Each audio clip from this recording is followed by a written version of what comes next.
நம்ம பார்க்குறது Honda சிவிக்கு rear break bad எப்படி மாற்றுறதுன்னு பார்க்க போகிறோம். அது கேலிபர் ஃபுல் அசம்பிளியும் கழட்டி எடுக்கணும்.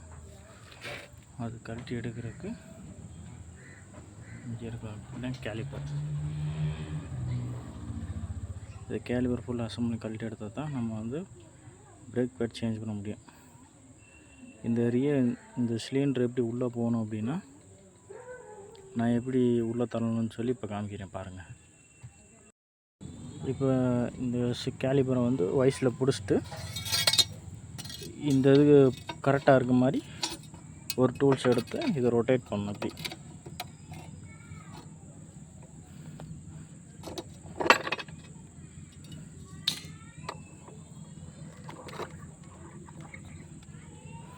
டைட் பண்ணிவிட்டு ஃபுல் டைட் பண்ணிவிட்டு இப்போ இதை ரொட்டேட் பண்ணணும். உள்ளே இருக்கு இல்லைங்களா, இதுக்கு போகிற மாதிரி கரெக்டாக வச்சுட்டு இதை ரொட்டேட் பண்ணிங்கன்னா ரொட்டேட் ஆகுது பாருங்கள். இப்போ ரொட்டேட் பண்ணும்போது இந்த கேலிபர் உள்ளே போயிடும். இப்படி மட்டும்தான் அந்த கேலிபரை உள்ளே தள்ள முடியும். ப்ரெஸ் பண்ணால் உள்ளே தள்ள முடியாது. தேங்க்யூ.